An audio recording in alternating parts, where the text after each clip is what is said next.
విద్యార్థులు ఆడకి సింగపూర్లో kids college ఉంటుంది, కిడ్స్ ఇంజనీరింగ్ కాలేజ్. వేలాది మంది విద్యార్థులు ఆ రోడ్డు మీద పోతా ఉంటారు. ఈ ఫ్లై యాష్ ఏమో సరిగ్గా దాన్ని కట్టక ఓవర్లోడ్ అవడం వల్ల ఎక్కడ పడితే అక్కడ స్పిల్ అయిపోతూ పోతుంటుంది రోడ్ల మీద. స్పిల్ అయిపోతున్నప్పుడు యాష్ అనేది ఎట్లుంటుంది, సన్నగా ఉంటుంది, బండి స్కిడ్ అవుతుంది. మరి ఇప్పుడు దీని బాధ్యత ఎవరు అని చెప్పి నేను అడుగుతాను. ఓ ట్రాన్స్పోర్ట్ మినిస్టర్గా నీ బాధ్యత లేదా? ఇవాళ బండ్లు ఎందుకు మరి హుజరాబాద్ నుంచి పోయే పోకునియకుండా మళ్ళీ హుస్నాబాద్ మీద నుంచి ఎందుకు తీసుకుపోతున్న బండ్లు అన్ని కరెక్ట్ అయి ఉంటే? మీరు ఫ్లై యాష్ కొట్టుకొని మాకేం అభ్యంతరం లేదు, కానీ యాజ్ పర్ రూల్స్ నామ్స్ ప్రకారం కొట్టుకుంటూ పోండి. అవి కొట్టుకొని పోతే ఓవర్లోడ్ పోతే రోడ్లు పాడవుతున్నాయి. ఈ ఫ్లై యాష్ రోడ్ల మీద పడి ప్రజల ప్రాణాలకి ఇబ్బంది అవుతుంది. Is is not the truth? నేను అబద్ధాలు ఏమని చెప్తున్నా? నేను ఒక్కటే అడుగుతున్నా, ఈయనకి ఎందుకు అంత భయం అవుతుంది? నేను ఇప్పుడు లైవ్ చూసిన, నీకు దమ్ముంటే నేను చెప్పింది అబద్ధమన్ను అంటే నేను నీతోని చర్చకు రావడానికి సిద్ధంగా ఉన్నా. నన్ను ఏడికి రమ్మంటారో మీరు చెప్పండి. మీడియా ద్వారా పెట్టుకుందామా, అమరవీరుల స్తూపం ద్వారా పెట్టుకుందామా, ఎడ పెట్టుకుందామా చెప్పండి. I'm ready to come. మీరు ఆపకపోతే మేము అధికారులకు ఇప్పటికి కూడా చెప్తున్నాం, మళ్ళా మీరు గిట్ల ఈ స్కామ్ ని మీరు ఆపకపోతే మంత్రి గారి ఒత్తిడి వల్ల మీరు గిట్ల ఇవి ఆపకుండా అట్లనే పెడితే ఖచ్చితంగా నేను చెప్తా ఉన్నాను, రేపు మేము మా కేసీఆర్ గారి నాయకత్వంలో ఎమ్మెల్యేల బృందాన్ని వేసుకొని ఎన్టీపీసీ నుంచి ఈడి వరకు మొత్తం తిరిగి లైవ్గా అందరం కూడా మళ్ళా చూపిస్తామని కూడా ఈ సందర్భంగా మీకు తెలియజేస్తా ఉన్నాను. నేను ఎన్టీపీసీ ఈడీ గారిని కూడా అడుగుతా ఉన్నాను, is it not your duty to control this overloads from your NTPC ash pond? Why are you yielding to it? At NTPC it is a shame, and when I called ED, he asked me, is it this possible? అమ్మా ఇట్లా చేయడం అని నన్ను అడుగుతున్నా అమాయకంగా. మీకు కొంచెమని ఉండాలి కదా. Is this not possible? Is it not a shame on you? NTPC pond నుంచి మీరు ఈడీగా వండుకుంటూ మంత్రి గారికి ప్రెషర్కి లొంగుకుంటూ యాష్ పాండ్ నుంచి బయటకు వచ్చేటప్పుడు ఎన్ని క్యూబిక్ మీటర్లో రాయకుండా, పర్మిట్ స్లిప్లో రాయకుండా బయటికి వెళ్తుంది, అవుట్ వెళ్తుంది అంటే it's not a shame on you? నేను డెఫినెట్గా చెప్తా ఉన్నాను, ఎన్టీపీసీ కేంద్ర మంత్రి పవర్ డిపార్ట్మెంట్ కిందికి వస్తుంది. డెఫినెట్గా నేను వీళ్ళు దీని మీద తీసుకొని సరిగా చేయకపోతే నేను ఖచ్చితంగా ఢిల్లీకి పోయి కేంద్ర మంత్రి గారిని కూడా డెఫినెట్గా మేము కలిసి చెప్తాం ఈ స్కామ్ గురించి. What is the interest? ED గారికి మేము ఫోన్ చేసినా ఇప్పటిదాకా పట్టించుకోకుంటే ఏందన్నట్టు? ఇప్పటికైనా కూడా అధికారులని నేను డిమాండ్ చేస్తా ఉన్నా, దయచేసి ఇవి వెంటనే ఆపండి. ఇది మీరు వెంటనే ఇంకొక 3-4 డేస్లో కూడా ఇట్లనే లారీలు నడిచినాయి అంటే మాత్రం it will be a serious issue. ఇంకా రేపు లా అండ్ ఆర్డర్ అదుపు తప్పితే దీనికి బాధ్యులు మేము కాదు, ప్రజలు గారు. దీనికి బాధ్యులు ట్రాన్స్పోర్ట్ మినిస్టర్ గారు, దీనికి బాధ్యులు డిటిసిలు, దీనికి బాధ్యులు ట్రాన్స్పోర్ట్ కమిషనర్ గారు, ప్రిన్సిపల్ సెక్రటరీ గారు, ఆర్టీఓలే అవుతారు. ఎందుకంటే ఓ 3-4 డేస్ తర్వాత మీరు ఇంకా దీన్ని సదురుకోకపోతే ఎక్కడికక్కడ మా బీఆర్ఎస్ పార్టీ కార్యకర్తలు అడ్డుకుంటారు. మీరు చేసే డ్యూటీ మా కార్యకర్తలు చేస్తారని చెప్పి కూడా ఈ సందర్భంగా అధికారులకు కూడా హెచ్చరిస్తూ ఖచ్చితంగా దీన్ని వెంటనే ఆపాలే. దీన్ని ఆపాలంటే నేను పనికి ఆపమంటలేను, as per norms, as per rules ప్రకారం పోవాలి తప్పితే మంత్రి గారికో జేబులు నింపడానికి కాదు. రోజుకి 300 లారీలు అంటే రోజుకి 50 లక్షల రూపాయలు సంపాదిస్తూ ఉన్నాడు. ఇదానే వచ్చిన 6 నెలల్లో మీరు ఇదే ట్రాన్స్పోర్ట్ మినిస్టర్ గారి మీద ఎన్ని అలిగేషన్స్ అండి? 6 నెలలు కాలే. ఒకసారేమో అధికారులకు ఫోన్ చేసి బెదిరిస్తాడు. మీ అందరు లైవ్గా వీడియో విన్నారు. ఎంఆర్ఓ గారికి ఆర్డీఓ గారికి ఫోన్ చేసి ఏం చెప్తారు? కౌశిక్ రెడ్డి గారు ఎమ్మెల్యే గారికి కళ్యాణ లక్ష్మి చెక్కులు మీరు పంచనిస్తే మంచిగా ఉండదు అని బెదిరిస్తాం. నోటిద్దులా రెడ్ హ్యాండెడ్గా దొరికిపోయింది. దాంతోపాటు సైదాపూర్ మండలంలో ఒక గ్రామంలో ఒక పేద గౌడ బిడ్డ ఉంటాడు. ఆ గౌడ బిడ్డని ఫోన్ చేసి నోటికి వచ్చినట్టు తిడతాడు. ఇలా మంత్రియా ఇంకేంటిది ఆయన? లేకుంటే స్టేజ్ మీద ఉంటాడు, కార్యకర్తల కడుపులో డిషూమ్ డిషూమ్ డిషూమ్ డిషూమ్ అని కుదురుతాడు. What is this?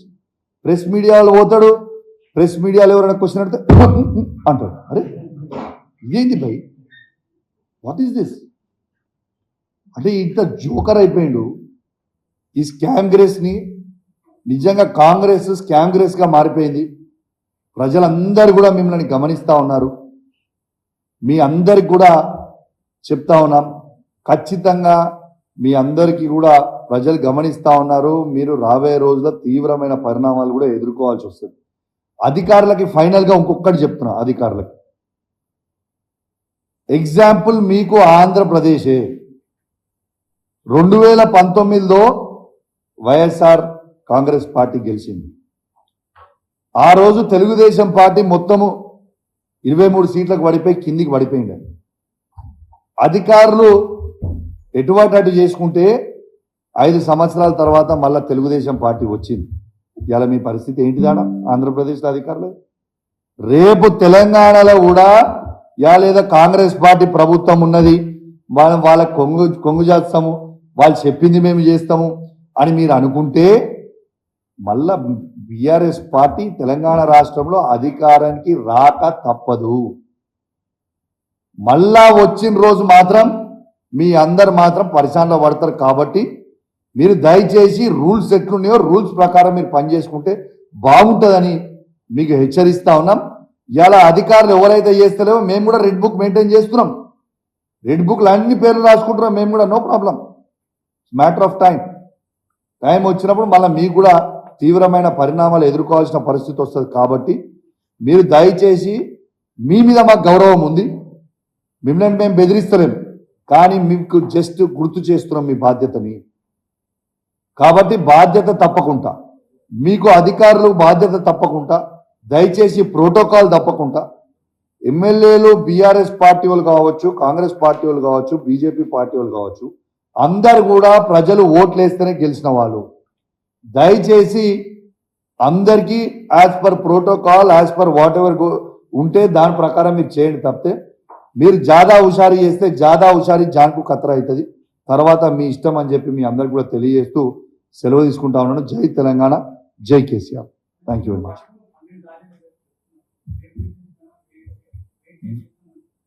Yes, double ఉంది బ్రదర్. ఇప్పుడు 30, ఇప్పుడు ఎగ్జాంపుల్ నీకు చెప్తామా, 2.5 టన్స్. ఇప్పుడు ఎగ్జాంపుల్ నీకు చెప్తున్నా. ఇప్పుడు ఒక లారీ TS 36 TA 4689 అని ఒక లారీ ఉంది. ఈ లారీ దీంట్లో వీళ్ళు యాక్చువల్లీ ఈ లారీ పోవాల్సింది 32 టన్స్, లేకుంటే 36 టన్స్ మ్యాక్స్. ఇగో వే బ్రిడ్జ్ దగ్గర చేసింది, you can see it is 76.5 tons. అంటే లిటరలీ డబుల్ మీద, it's more than double, it's double అనుకోండి. దానికి లారీ ఇస్ ది 14 టన్ తీసేస్తే, లారీ వెయిట్ 14 టన్ తీసేస్తే it is double the weight. Yes travel, it is the truth, it is live పట్టుకున్నాం, evidence చూపించినాం. అయితే అరే రూల్స్ కదా బ్రదర్, అయితే నేను తయారు చేసింది కాదు కదా, లైవ్గా ఆర్టీఓ గారు ముంగట ఇవి లైవ్గా వే బ్రిడ్జ్ తీసుకొని వచ్చిన మీకు రిజిస్ట్రేషన్. అందుకే యాక్సిడెంట్స్ అవుతున్నాయి అని చెప్తున్నా. ఆ లారీ తట్టుకోలేక దాని కెపాసిటీ 32 టన్స్ ఉంది, వాళ్ళు 73 టన్స్ అలా తీసుకుపోతున్నప్పుడు ఏమవుతుంది? దాంట్లో బ్యాలెన్స్ ఉండదు, దాంట్లో ఫ్లై యాష్ అంతా పైనుంచి వస్తుంది, అదంతా రోడ్డు మీద పడుతుంది. ఆ రోడ్డు మీద పడడంతో ఏమవుతుంది? ఎవరైనా బైక్లో పోయేవాళ్ళు ఎవరన్నా కావచ్చు. అదే విధంగా చెప్తాను మీకు, ఆ లారీ రోడ్డు మీద పడడంతో ఆ ఫ్లై యాష్ రోడ్డు మీద పడటం బండ్లు స్కిడ్ అవుతుంది. అదే 2 వీలర్ మీద స్కిడ్ అయితే ఒక పేద అబ్బాయి, అఖిల్ అనే అబ్బాయి స్కిడ్ అయి చనిపోయింది. నా దగ్గర మిత్రుడు చనిపోయింది. ఇప్పుడు వాళ్ళ young boy is just around 27-28 years ఉంటాడు. వాళ్ళ కుటుంబాన్ని ఎవరు చూసుకోవాలి బ్రదర్? ఇంత దారుణం. అప్పటిదాకా దీని సంగతి ఏంటో తెలియదు నాకు. అఖిల్ జరిగిపోయిన తర్వాతనే దీని సంగతి తెలిసి దీని గురించి మాట్లాడడం జరుగుతుంది. నేను దీని గురించి ఏదో డైరెక్ట్గా పెట్టి చెప్పట్లేదు. నేను 1.5 month నుంచి రెగ్యులర్గా అధికారులకు చెప్తా ఉన్నాను, ఇది చాలా డేంజరస్ స్కీమ్ అవుతుందండి, చెక్ చేసుకోండి అని చెప్తా ఉంటే చాలా లైట్గా తీసుకున్నారు. ప్రజలందరూ కూడా ఇబ్బంది పడుతుంటే యువకులు మొత్తం నా దగ్గరకు వచ్చి చెప్పిపోయిన తర్వాతనే దీన్ని చేయడం జరిగింది. హుజరాబాద్లో ఉన్న యూత్ అంతా నా దగ్గరకు వచ్చి అన్న ఇట్లా అవుతుంది, మాకు ఇబ్బంది అవుతుంది, మా వాళ్ళు చనిపోయినారు, మీరు ప్లీజ్ దీని మీద స్పందించండి, దీనిలో లక్షల కోట్ల రూపాయల స్కామ్ అవుతుందని వాళ్ళు చెప్తేనే కదా నేను స్పందించింది.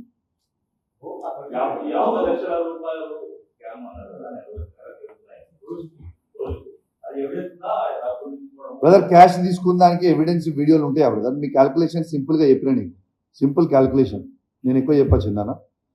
25,000 to 30,000 రూపీస్ పోతుంది దేనికి? ఒక్క లారీకి 32 tons ఆర్ 36 tons. దీనికి డబుల్ పోతుంది అనుకో, అదనపు 30,000 రూపీస్ మిగులుతున్నాయి కదా. ఆ 30,000 ఇంటూ 300 లారీస్ ఎవ్రీ డే పోయేది 90 lakhs అవుతున్నాయి. 50 కూడా కాదు, 90 lakhs.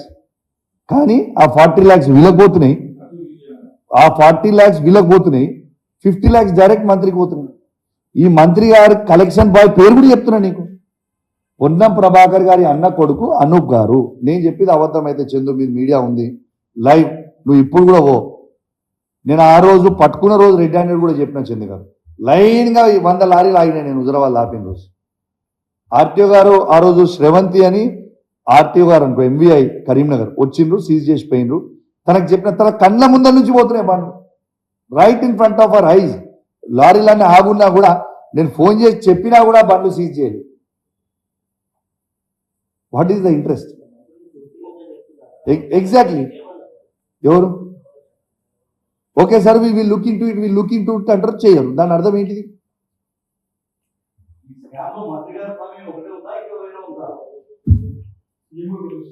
ఇవాళ సీఎం నాయకత్వంలో రేవంత్ రెడ్డి గారు ప్రభాకర్ గారికి పోతుందన్నట్టే కదా. What else? దీంట్లో అనేది ఏముంటుంది సార్? డెఫినెట్ కదా, ముఖ్యమంత్రి ఈజ్ ద బాస్, సీఎం గారి నాయకత్వంలో ఇద్దరు పంచుకుంటారేమో ఇద్దరు, అందుకే ఎవరు దాంట్లో స్పందిస్తారు. లేకుంటే మంత్రిది ఇంత పెద్ద స్కామ్గా నేను చెప్పిన మొత్తం దేశమంతా చూసిన తర్వాత ఇప్పుడు ఏమైపోయింది? ఇది ఆర్పీ ట్యాక్స్ అయిపోయింది అంతే, రేవంత్ పొన్నం ట్యాక్స్. ఏది ఇప్పుడు ఎట్లయిపోయిందంటే this is become RP tax. Revanth Ponnam tax ని ఆర్పీ ట్యాక్స్ రెడీగా అయిపోయింది ఇది. కాబట్టి దీనికి కూడా కొత్త పేరు పెడుతున్నాం, మంచిగా చెప్పిండు నాకు ఆ నుంచి అందించారు. This new name will be this is RP tax. Thank you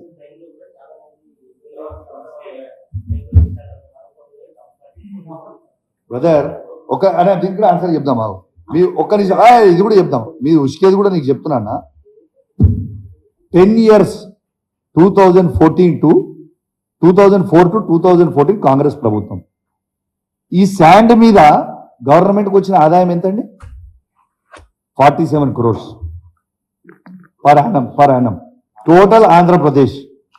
ఇలా తెలంగాణలో కేసీఆర్ గారు ముఖ్యమంత్రి అయినప్పుడు పర్ ఇయర్ ఎంత అండి? 5,700 crores. అంత ట్రాన్స్పరెంట్గా పనిచేసినాం. ఇక దీనికే మీ ఆన్సర్, ఇంకా దీనికంతే పెద్ద ఆన్సర్ ఏముంది? Thank you very much.